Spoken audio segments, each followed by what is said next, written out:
Olá a todas e todos, sejam bem-vindos de volta ao nosso Clube do Livro, onde nós estamos analisando, capítulo a capítulo, o livro do Halliday Resnick, 10ª edição, Fundamentos de Física, volume 1, Mecânica.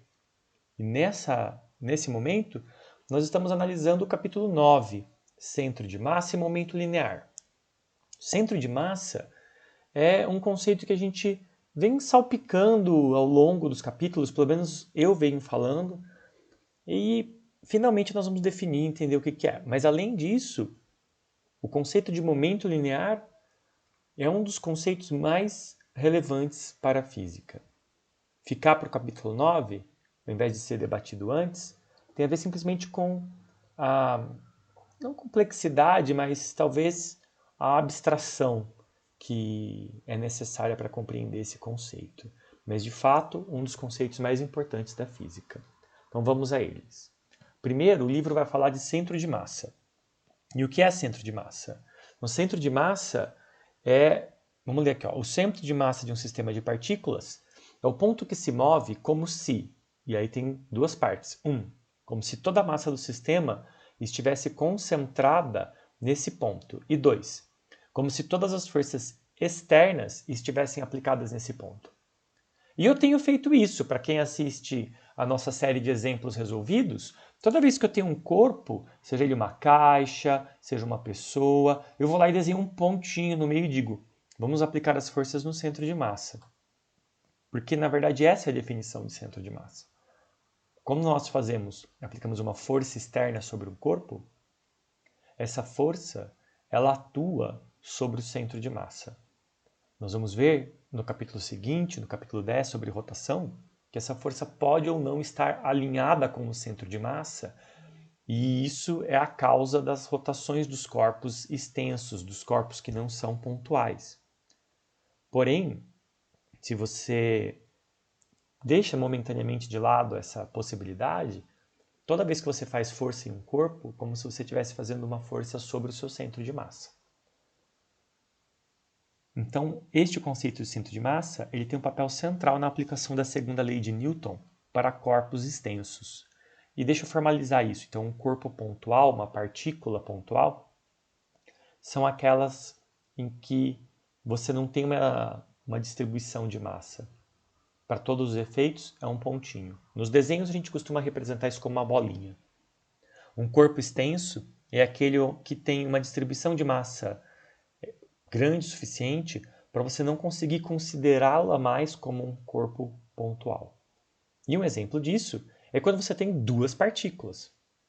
Uma partícula ou um corpo com distribuição de massa concentrada, eu consigo aproximar por uma partícula. Mas uma vez que eu tenho duas partículas separadas por uma distância d, a partir desse momento, eu já não consigo mais falar em um corpo pontual. Eu sou obrigado a tratá-las como um sistema de partículas, ou um corpo extenso.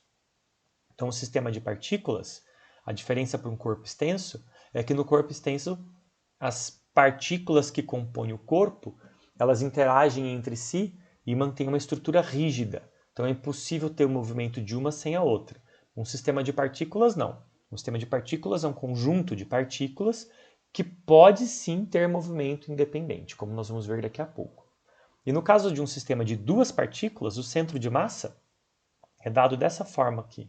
Então, o centro de massa de um sistema de duas partículas, aqui nós temos, a gente representa como x do centro de massa, então vamos pensar em uma dimensão só, e é dada como m2, então são duas massas, m1 e m2. m2 dividido por m1 mais m2. E é assim porque, olha, escolhemos arbitrariamente como origem do eixo x a posição da massa 1. Então imagina que eu tenho, deixa eu ver se tem uma figura. Não tenho. Imagina que eu tenho duas bolinhas e o zero do eixo é sobre uma delas, sobre a massa 1.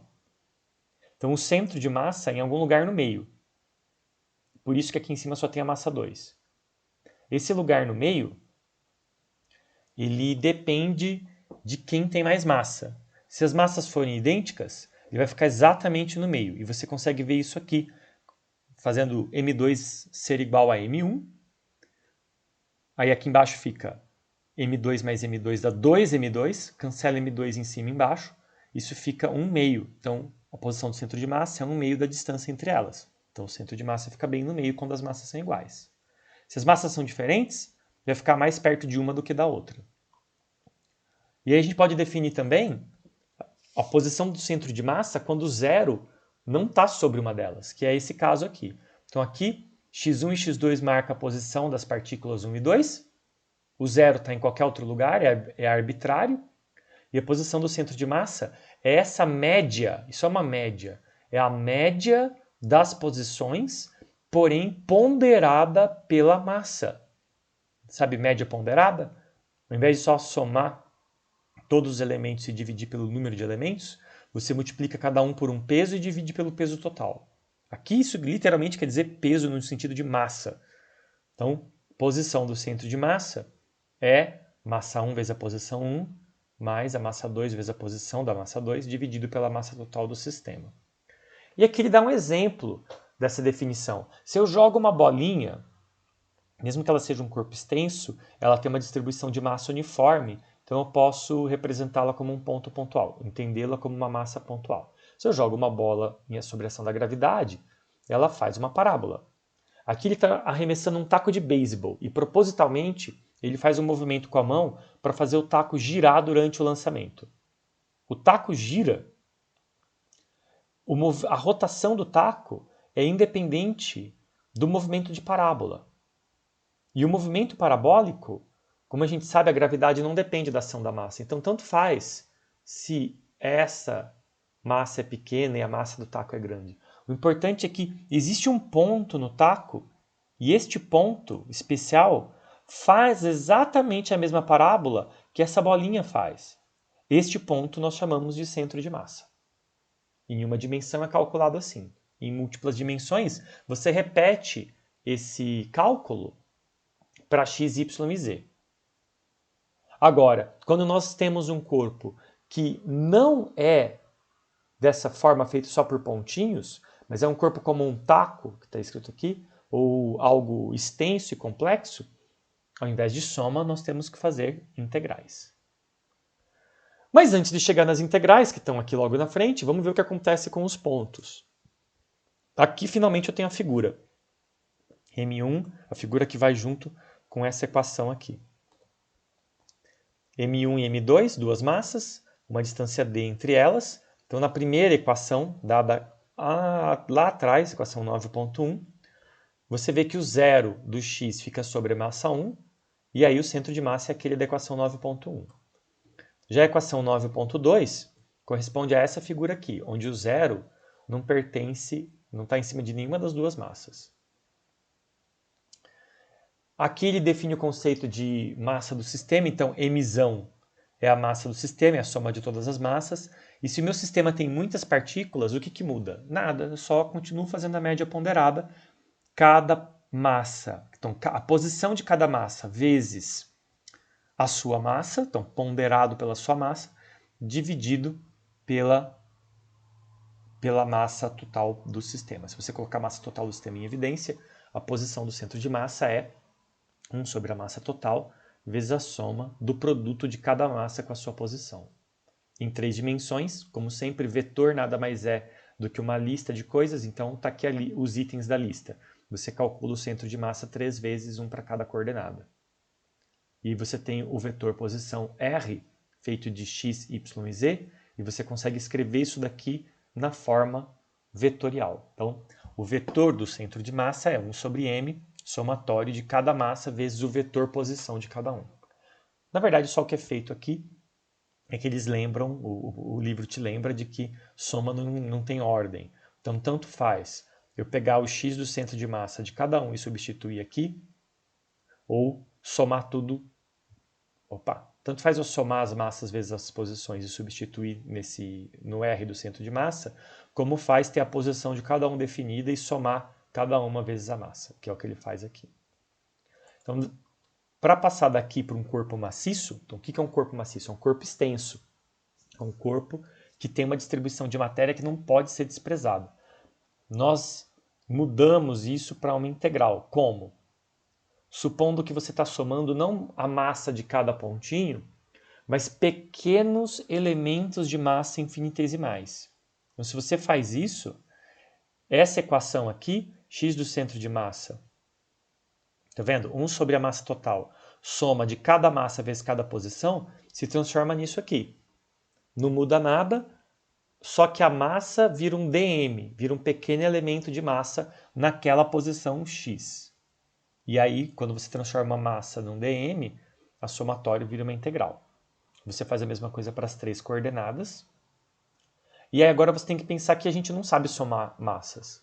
A gente sabe somar posições, a gente sabe somar coordenadas. Essa integral, ela está bem definida, tem uso para ela dessa forma, como a gente vai ver mais para frente, em alguns casos especiais, particulares.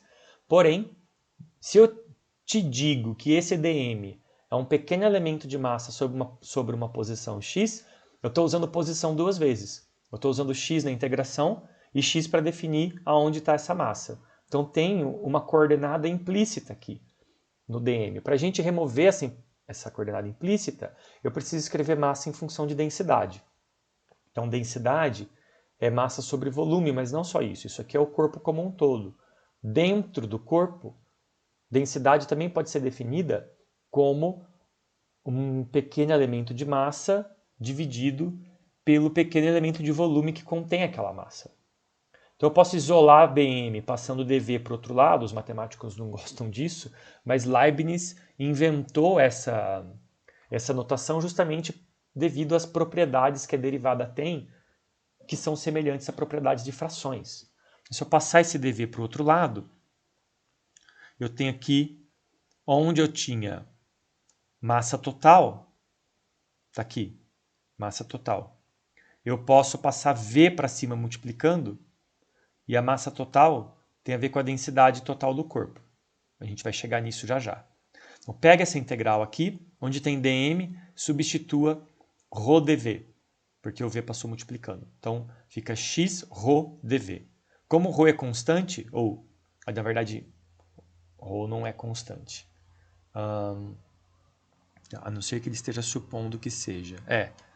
Talvez. Supondo que ρ seja constante num corpo, então a integral de x ρ dv, o ρ passa para fora, ρ sobre m, ρ sobre m é 1 sobre v. Então sim, daqui para cá ele supôs que o ρ é constante. Não constante, uniforme. Nós chamamos isso de uniformidade. Quando uma propriedade é constante no espaço e não no tempo, a gente chama de uniformidade. Então, ρ é uniforme. O corpo não tem caroço. O corpo não tem buraco. Se não fosse assim, essa integral seria mais complicada. Então, para todos os efeitos, o Halliday vai tratar sempre com corpos de... Aliás, não sempre. Eu sei que tem exercício mais para frente onde não tem isso. Mas para todos os efeitos ele está tratando aqui de corpos uniformes. Eu tenho certeza que tem exercício onde a densidade do corpo varia. Finalmente ele dá alguns exemplos, né? Centro de massa de 3 partículas formando um triângulo equilátero, depois centro de massa de uma placa vazada. Isso aqui eu tenho... não tem o desenho da placa. Ah, tem sim, aqui não cabe, está mais para frente aqui. Então, como que é o centro de massa de essa placa que tem um furo? Isso aqui eu posso falar antes do exemplo. A ideia é que você tem o centro de massa do disco, que é o buraco. Então, se esse disco que você cortou estivesse aqui, imagina que essa placa começa aqui, de baixo para cima, começa cheia. Eu quero fazer esse buraco, como que eu faço? Eu venho com uma serra e corto aqui e removo ele. Então, o centro de massa desse círculo é o centro. O centro de massa do buraco é aqui. Então, o que acontece aqui em cima? O que acontece com o centro de massa agora? Então, o exemplo se trata sobre isso. E tem a ver justamente com a relação entre os dois centros de massa.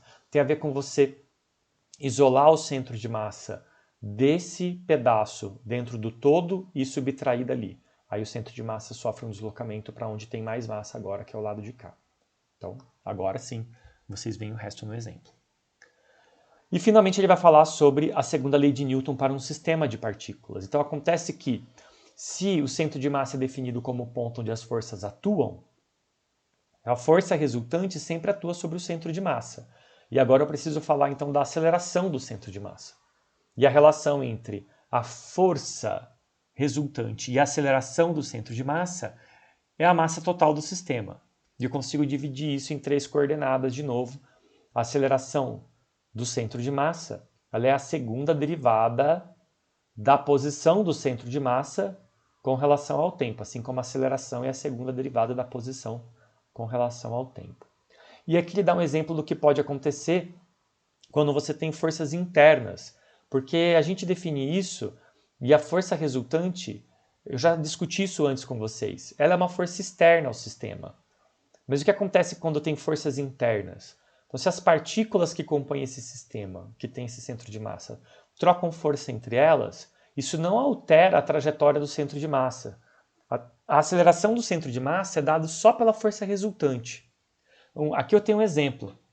Alguém joga um rojão, fogos de artifício, do alto de um penhasco, de uma plataforma, alguma coisa assim. O rojão faz uma trajetória parabólica e explode.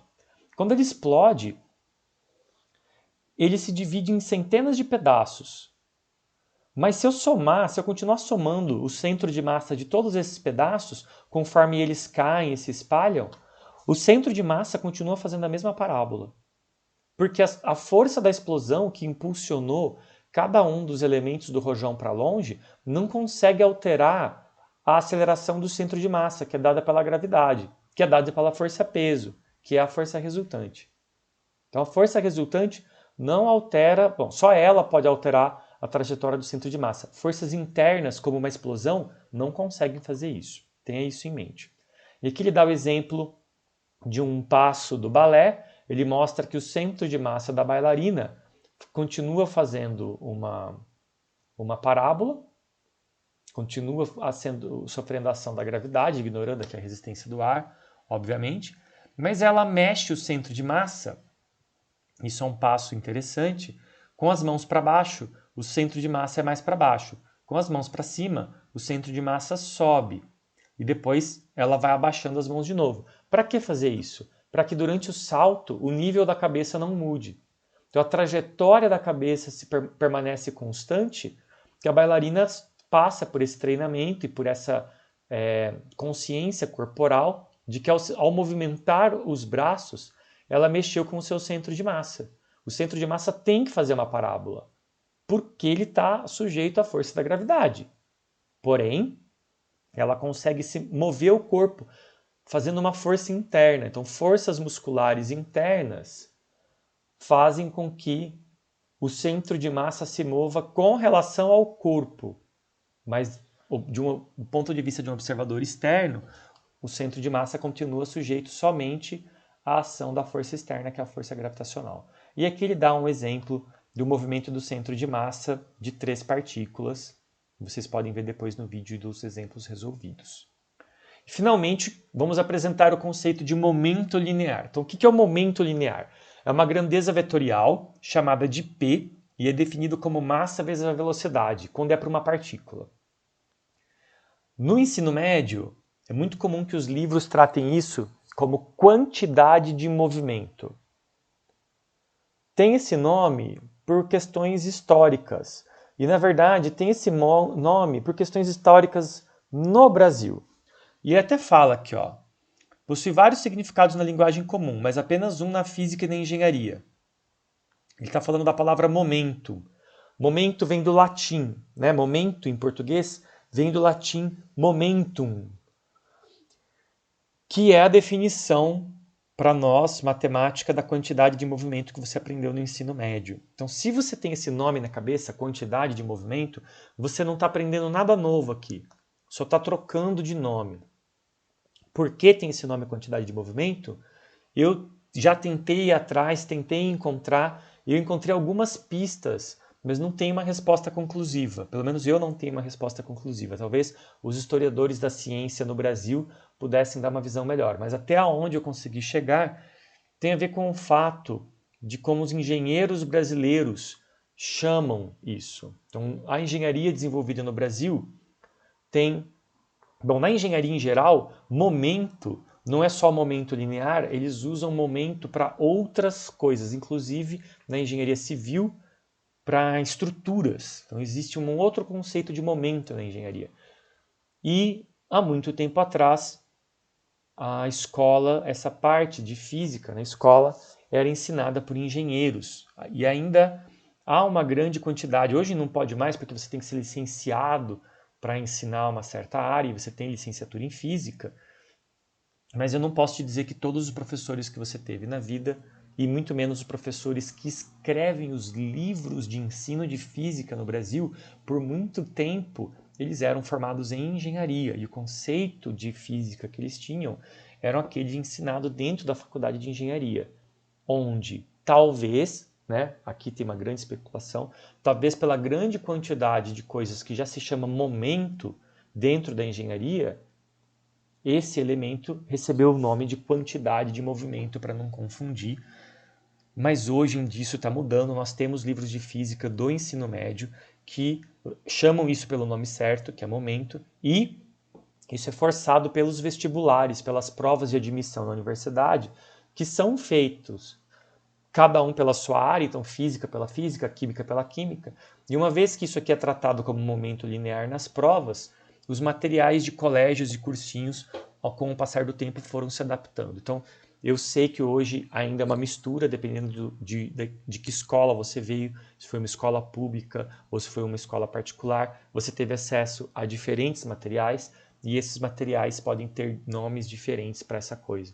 Mas a partir daqui, se você está estudando num livro de física, mesmo que um dia você vai ser engenheiro e alguém vai te forçar a trocar isso de nome, eu acho que isso não acontece mais nos cursos de engenharia, mas saiba que o nome correto é momento linear, do latim momentum. O plural de momento é momenta, em latim. Então também é bem comum, em vez de falar os momentos lineares, que está certo em português, é bem comum também que você escute pessoas falando os momenta, porque é o plural de momentum. Okay? Então, aula de linguagem e história à parte, o que é o momento? Então, por que isso aqui surge? O momento, definido dessa forma, ele é uma quantidade fundamental da natureza. E ele é uma quantidade conservada. Assim como a energia, momento não pode ser criado nem destruído.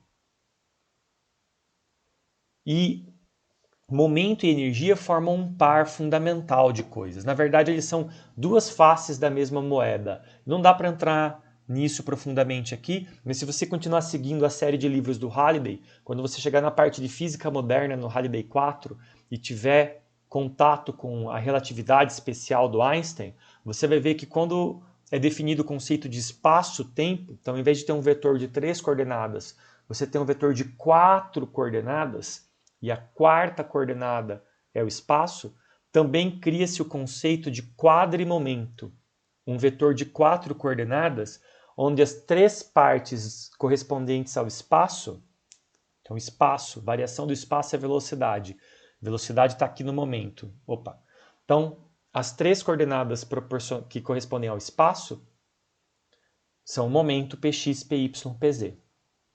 E a coordenada corresponde ao tempo dessa nova grandeza chamada quadrimomento, é a energia. Então, energia e momento são faces da mesma moeda, tem a ver com espaço e tempo.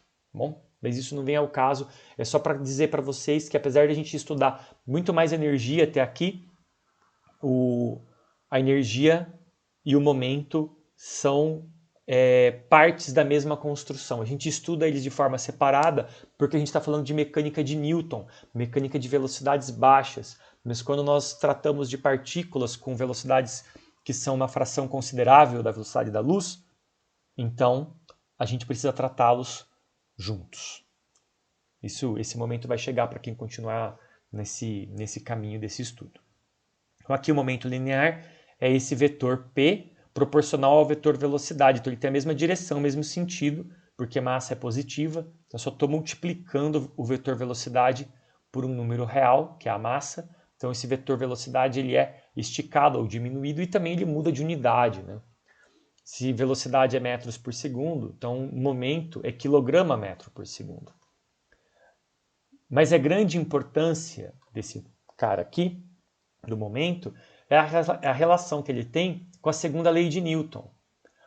E aqui vem pela primeira vez para vocês a verdadeira segunda lei de Newton. Sim, quando foi escrito lá atrás que a segunda lei de Newton era força igual a massa vezes aceleração, aquilo era só uma parte da história. A segunda lei de Newton é essa. A força resultante é a derivada do momento com relação ao tempo. Ou seja, uma força externa resultante causa uma variação do momento da partícula ou do sistema no tempo. E eu consigo ver como que isso leva para a segunda lei de Newton que você está acostumado se você substituir quem que é mv aqui. E ele faz isso aqui embaixo. Então, substituindo que o momento P é mv e considerando que a massa não muda no tempo, a massa sai para fora da derivada, sendo uma constante, e a derivada da velocidade no tempo é a aceleração. Então, força resultante é massa vezes aceleração. Mas aqui isso precisa ficar bem claro, que isso é verdade quando a massa é constante. Então, essa não é igual a essa. Massa vezes aceleração, como resultado da força resultante, é um dos casos possíveis da segunda lei de Newton, quando a massa é constante. Porém, a massa não precisa ser constante, como a gente vai ver mais para frente. Um corpo pode perder ou ganhar massa, e quando isso acontece, também tem uma variação no momento. Já dá para ver onde isso vai aparecer, né? Você pensar aqui no exemplo do rojão de novo, o que isso é? Nada mais é do que um corpo que de repente ejetou sua massa em todas as direções. Ao invés de ejetar em todas as direções, o que acontece se eu ejetar... Perdi onde estava. O que acontece se eu ejetar a massa do rojão numa direção única? Eu tenho um foguete. Então isso aqui vai começar a nos levar para o movimento de foguetes. Então, o momento linear de um sistema de partículas, antes de chegar nos foguetes. O momento linear é algo que soma. Então, a soma, o momento linear de um sistema de partículas, o momento do sistema é a soma dos momenta de todas as partículas do sistema. Eu somo mv de cada um. E aí eu consigo escrever para você, isso daqui nada mais é do que a velocidade do centro de massa vezes a massa total. Então eu posso escrever que o momento do sistema é da mesma forma que momento é massa vezes velocidade, o momento do sistema é massa total do sistema vezes a velocidade do seu centro de massa. E por causa disso, eu consigo fazer a mesma coisa que eu fiz lá atrás com a segunda lei de Newton e dizer que a força resultante sobre um sistema de partículas é a variação do momento no sistema, do momento total do sistema no tempo. E aqui agora a gente vai estudar dois conceitos que têm a ver com a conservação. Então, quando uma força age sobre um sistema, nós vimos lá atrás que ela faz trabalho, e se essa força é conservativa, esse trabalho é armazenado na energia do sistema, na energia potencial do sistema. Ou o contrário, eu posso ter uma energia potencial armazenada que atua através de uma força realizando trabalho sobre um sistema. Agora, aqui não depende de uma força ser conservativa ou não. Existe um outro conceito que surge daqui, que é para todas as forças que atuam sobre um sistema. Todas as forças que atuam sobre um sistema, conservativas ou dissipativas, causam variação do momento. E aí vai surgir um conceito, que é o conceito de impulso. A gente vai chegar lá, mas antes disso, vamos ver o que acontece quando dois corpos interagem. Então, olha só. Aliás, não é antes, não. É junto. Pega essa definição, força resultante é dp dt, e faz de novo aquilo que os matemáticos não gostam. Pega o dt e passa para lá multiplicando. Então, a pequena variação de momento é igual ao vetor força aplicado sobre o corpo num pequeno instante de tempo. Então, como eu tenho d de um lado, eu tenho que ter d do outro. Como eu tenho vetor de um lado, eu tenho que ter vetor do outro. E aqui ele dá um exemplo. Um taco de beisebol fotografado no instante em que ele atinge uma bola de beisebol. Dá até para ver a bola amassada aqui. Então, durante um breve espaço de tempo, um tempo muito curto, o taco e a bola ficam em contato. Conforme a bola atinge, o taco atinge a bola amassa e desamassa. Como mostra aqui na figura, o ponto onde ela está mais amassada. E aqui dá para ver o que acontece. Isso é a força trocada pelos dois, pela ação e reação. Se o taco faz Força na bola, a bola faz força no taco. Aqui está a força trocada sobre eles em função do tempo. Então, quando o taco começa a tocar na bola, eles começam a trocar uma força, essa força chega num valor máximo e depois, conforme a bola começa a se afastar do taco, esse valor tende a zero, eles não tocam mais um no outro. Então, o que aconteceu aqui?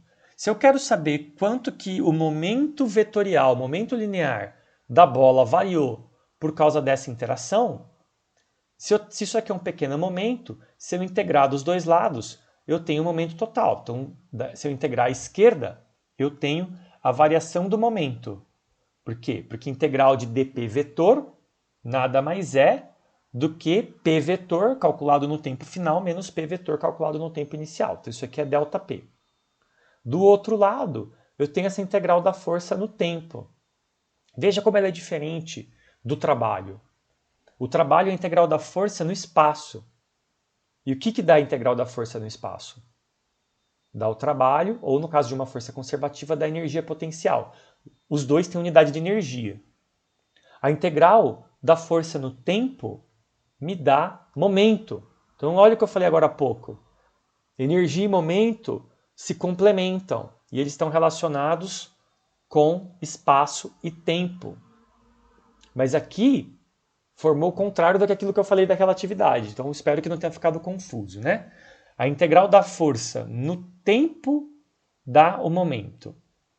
A integral da força no espaço dá energia.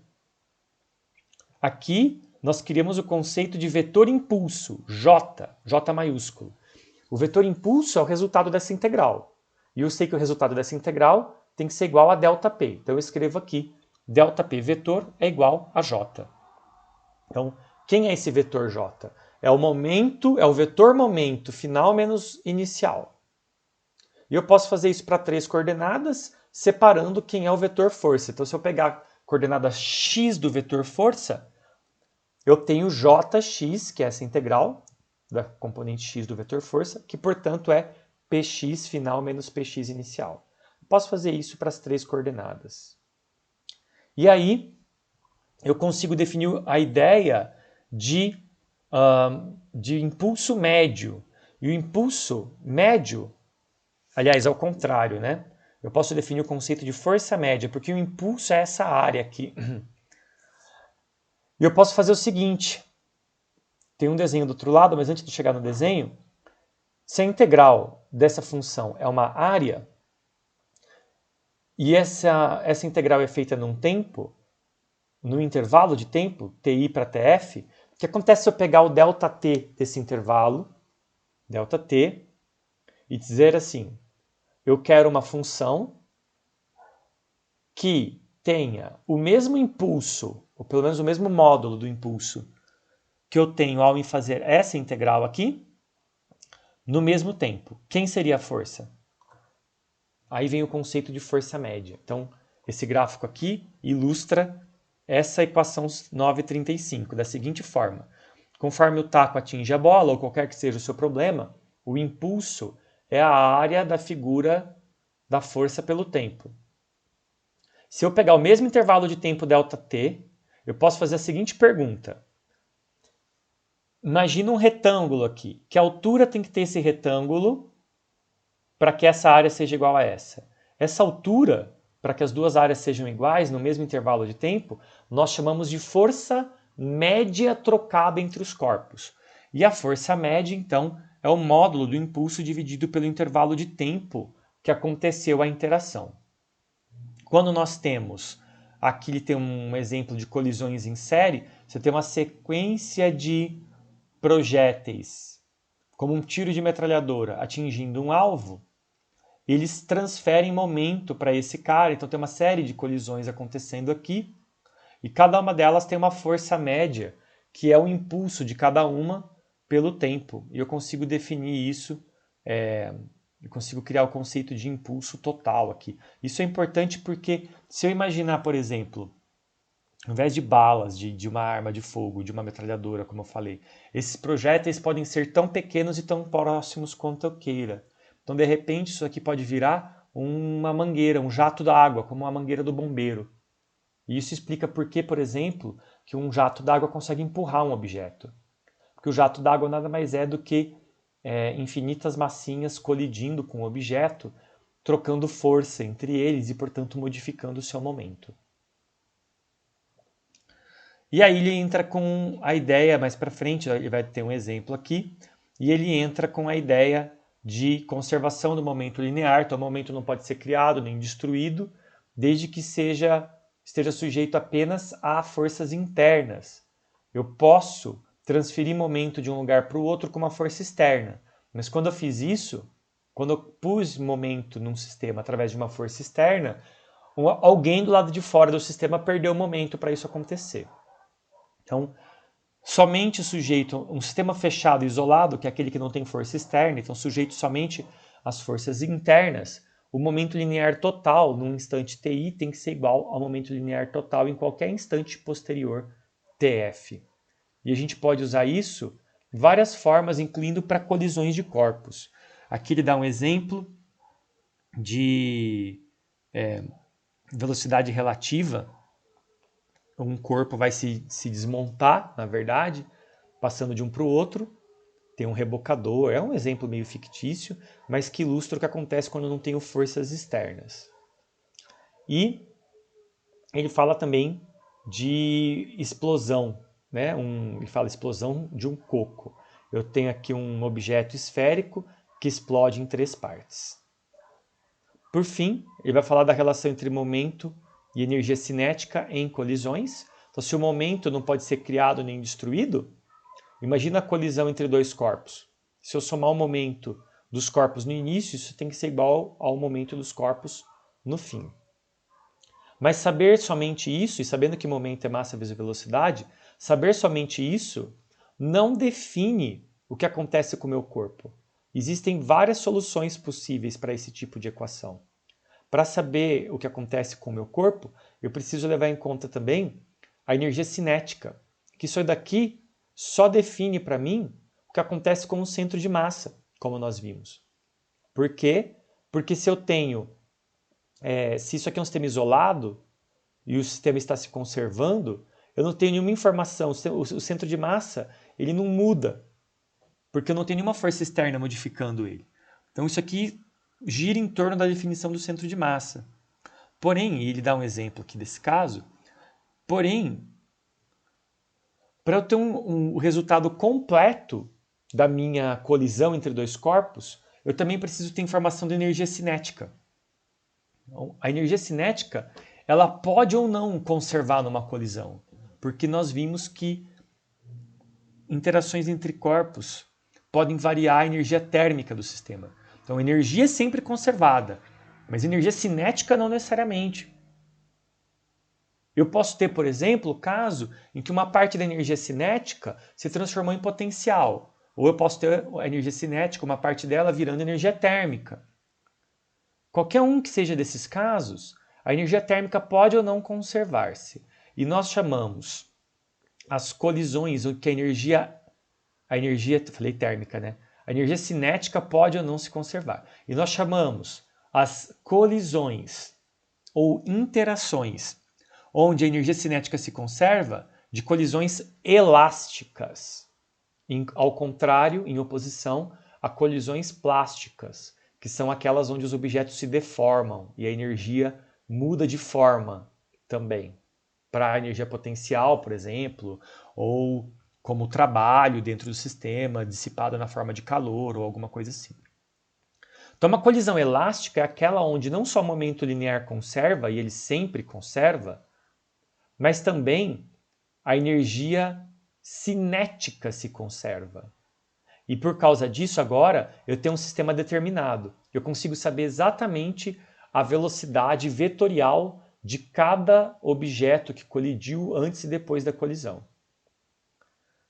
Em oposição a isso, depois de alguns exemplos, nós temos, aqui tem colisão em 2 dimensões também, mas nós temos a colisão inelástica, que é aquela que não conserva energia cinética, mas normalmente quando não conserva, você tem alguma outra informação que te permite terminar de resolver o sistema de velocidades e descobrir a velocidade final após a colisão. Por exemplo, duas partículas vão colidir e elas terminam grudadas. Isso é uma informação.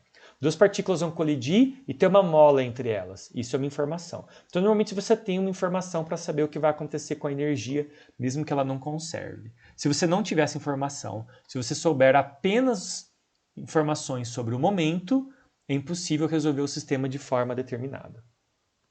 Depois ele passa isso para a colisão em duas dimensões, o que é a mesma coisa, e envolve agora ângulo. Você tem uma coisa que chama parâmetro da colisão, que é se a colisão é frontal ou não.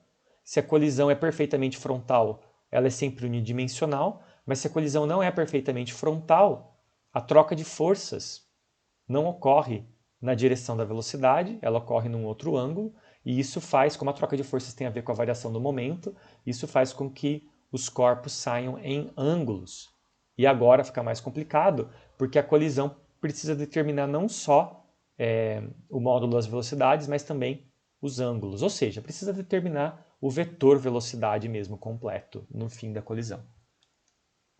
Por fim, ele aplica para a equação do foguete. Então, a equação do foguete é uma equação clássica da física, da mecânica, que é o que acontece quando você leva em conta a segunda lei de Newton com massa variável, porque o corpo, o foguete, aliás, ninguém está fazendo força sobre ele. Ele se move apenas com forças... Bom, tem a força-peso, mas mesmo que um foguete esteja no espaço, distante, longe da gravidade, não tem nenhuma força externa atuando sobre ele. Então, como que ele acelera? Ele acelera porque ele pega o combustível dele e ejeta para trás. Quando ele faz isso, ele está perdendo massa. Então, a todo instante, a massa do foguete ela sofre uma pequena variação dm. Perde massa. Está aqui, menos dm. Ele está perdendo massa. Quando isso acontece, ele acelera, porque eu jogo massa para trás. Para conservar o centro de massa, o foguete é propelido para frente. Eu gero um impulso interno, mas o centro de massa não muda. Todo o combustível que eu joguei para trás, o centro de massa entre ele e o foguete permanece constante, porque não tem forças externas. E ele deriva a equação do foguete, que a gente está escrito aqui, que é o ΔV, velocidade final menos inicial, é igual à velocidade... acho que isso daqui é a velocidade relativa entre o foguete. Vamos ver aqui. A hora que ele define. Aqui, ó. Ele faz aqui em cima. Aqui. Velocidade relativa. E V é a velocidade dos produtos de combustão em relação ao foguete. Então, quando não é velocidade com relação ao solo ou planeta do qual eu estou me afastando, não. É a velocidade relativa com a qual estou ejetando o combustível. Então, aparece aqui. A variação de velocidade do foguete é igual à velocidade relativa com que ele ejeta o combustível vezes o log ln da massa inicial e da massa final. Isso é um problema porque quanto mais combustível eu coloco no meu foguete, maior é a massa do foguete, mais difícil é movê-lo. Então, quanto mais rápido eu quero mover um foguete, mais combustível eu preciso pôr nele, mais difícil é mover o foguete, é propelir o foguete.